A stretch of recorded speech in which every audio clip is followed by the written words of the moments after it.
morning everyone, and welcome to the third instalment of the York Review expedition.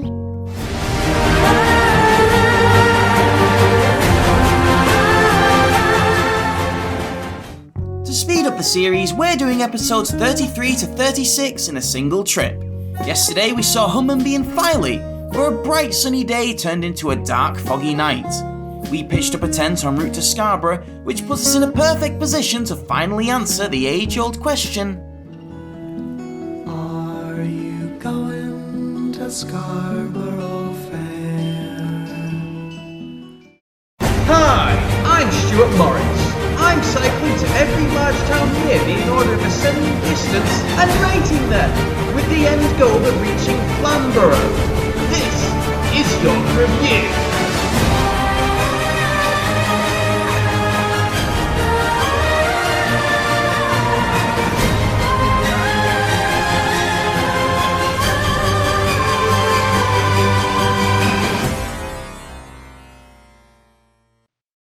That's where I was camping, and right there is Scarborough Bay. Even on a misty day like this, you can appreciate how gorgeous it is.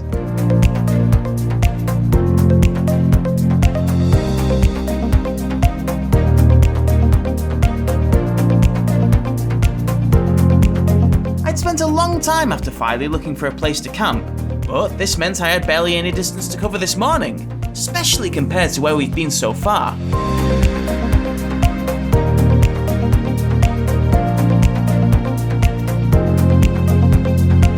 It seems that in my morning haze I'd become lost on the way to the bay, but this didn't really matter, as I ended up somewhere just as interesting. Scarborough is the largest seaside town in North Yorkshire, which makes it all the more embarrassing that I somehow missed the coast. Instead, I landed in the beautiful Peaceholm Park, the #1 Scarborough spot on all of TripAdvisor. One of Europe's favourite parks. I'm gonna have to look that up later, that sounds great. The sign is accurate. Peaceholm Park was named the 25th best park in Europe in the 2013 Traveller's Choice Awards. This places it behind 3 parks in London, but ahead of 3 parks in London.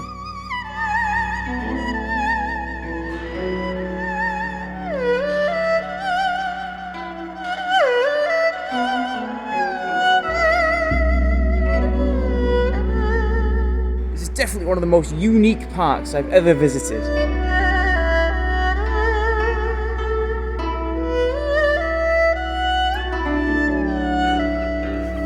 That's seriously cool. The park was right next to Scarborough's open-air theatre, and because the venue seemed unguarded, I decided to see how much I could explore.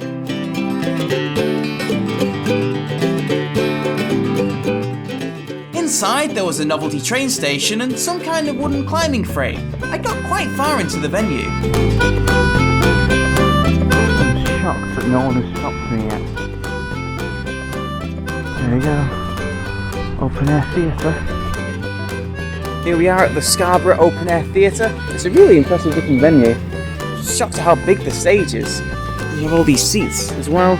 It would be a cool place to see a show, definitely. I'm surprised I could get this close. I'm surprised no one's chased me or stopped me yet. Because you can just wander up anytime you like. But there's only so long you could stand around an empty theatre at 8:30 in the morning, so I decided to jump back on the bike and hunt out the bay.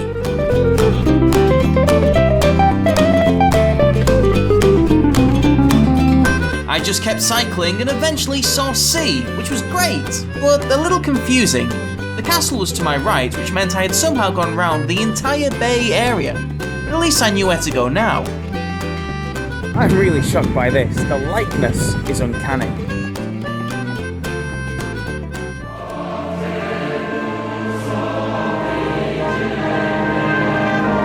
The steel structure you see behind me commemorates Freddie Gilroy, former soldier who fought in World War II, originally from Durham.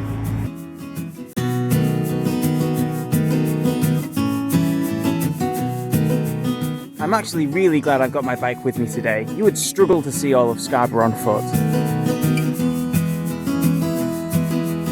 It's a long climb, but if you keep at it, you'll eventually reach Scarborough Castle.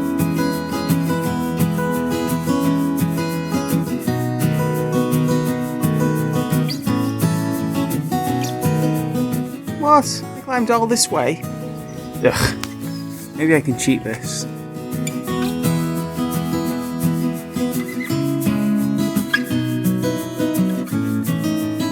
Scarborough Castle has been a fortified site since the 12th century and was last used defensively in 1745, which was honestly much later than I was expecting. As I climbed over the hill, I looked down to see Scarborough Bay. Now, this is the Scarborough I was expecting. At last I had reached my destination. But before I started snooping around the bay, I decided to take a little peek at what was going on behind the glitz and glamour. By the looks of it, a few rock shops and a deceptively long hill. After powering through to the top, I was surprised to see a hidden high street. Well, hidden to me at least. By the looks of it, this was a very popular area, even in the morning. After investigating the outer attractions, I decided to go back down the hill and to finally explore the seafront.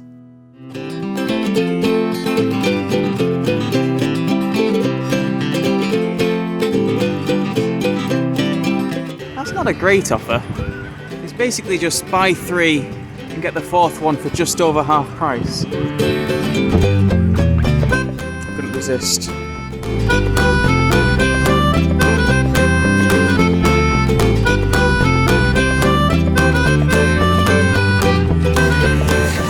That seems out of place in Yorkshire.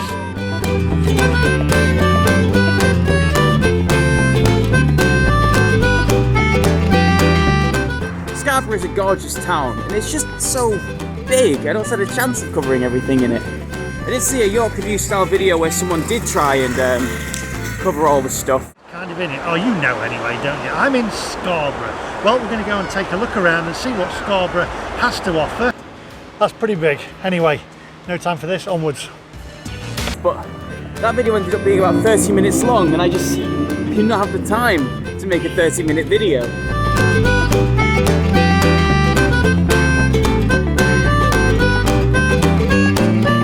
Oh my god, there it is!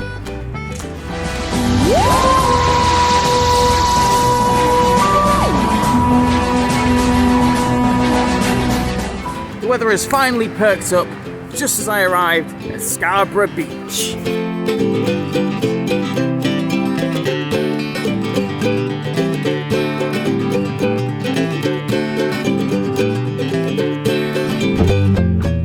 The building that you can see behind me is probably one of my favourite buildings in all of Scarborough. It's the Grand Hotel, and it was built with a theme, which is already amazing, but they built it with a theme of time. Now, how does that even work? Well, they've been quite imaginative here. They have 4 turrets, 4 towers going around the 4 corners to represent the 4 seasons. There are 12 floors, which is a ridiculous number, to represent the months. There are 52 chimneys, which I think you can sort of see as the little rows of brickwork that go along the top. But perhaps most impressively of all, when they first opened, there were 365 rooms. Credit where credit's due, they have really gone all out with this theme.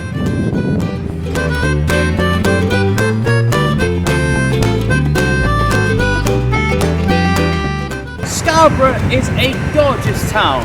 If finally it's the quintessential seaside town, then Scarborough is the quintessential holiday town. And there is just so much to see, so much to explore. I don't stand a chance of having seen it all in this episode, but I have seen a lot. And from what I've seen, I think Scarborough is well deserving of a Yorkshire out of Yorkshire.